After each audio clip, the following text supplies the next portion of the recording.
Ladies and gentlemen, the very word secrecy is repugnant in a free and open society, and we are, as a people, inherently and historically opposed to secret societies, to secret oaths, and to secret proceedings.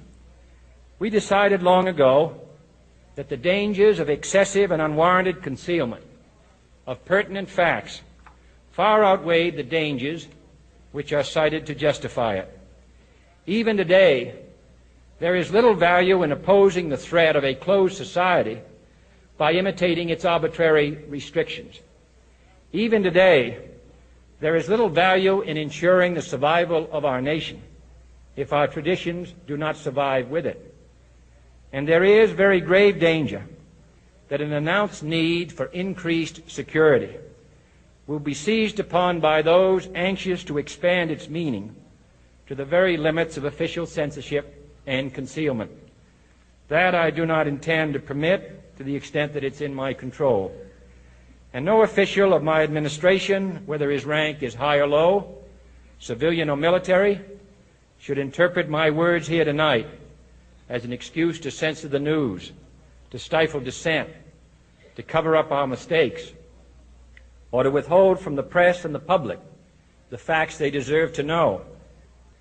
For we are opposed around the world by a monolithic and ruthless conspiracy that relies primarily on covert means for expanding its sphere of influence, on infiltration instead of invasion, on subversion instead of elections, on intimidation instead of free choice, on guerrillas by night instead of armies by day. It is a system which has conscripted vast human and material resources into the building of a tightly knit, highly efficient machine that combines military, diplomatic, intelligence, economic, scientific, and political operations. Its preparations are concealed, not published. Its mistakes are buried, not headlined. Its dissenters are silenced, not praised. No expenditure is questioned, no rumor is printed, no secret is revealed. No president should fear public scrutiny of his program, for from that scrutiny comes understanding, and from that understanding comes support or opposition, and both are necessary. I am not asking your newspapers to support an administration, but I am asking your help in the tremendous task of informing and alerting the American people. For I have complete confidence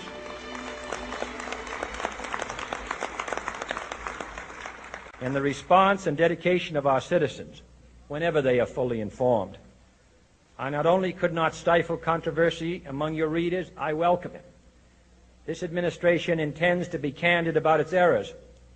For as a wise man once said, an error doesn't become a mistake until you refuse to correct it. We intend to accept full responsibility for our errors, and we expect you to point them out when we miss them. Without debate, without criticism, no administration and no country can succeed, and no republic can survive. That is why the Athenian lawmaker Solon decreed it a crime for any citizen to shrink from controversy. And that is why our press was protected by the First Amendment, the only business in America specifically protected by the Constitution, not primarily to amuse and entertain, not to emphasize the trivial and the sentimental, not to simply give the public what it wants, but to inform, to arouse, to reflect, to state our dangers and our opportunities, to indicate our crises and our choices, to lead, mold, educate, and sometimes even anger public opinion. This means greater coverage and analysis of international news, for it is no longer far away and foreign, but close at hand and local. It means greater attention to improved understanding of the news, as well as improved transmission. And it means, finally, that government at all levels must meet its obligation to provide you with the fullest possible information outside the narrowest limits of national security.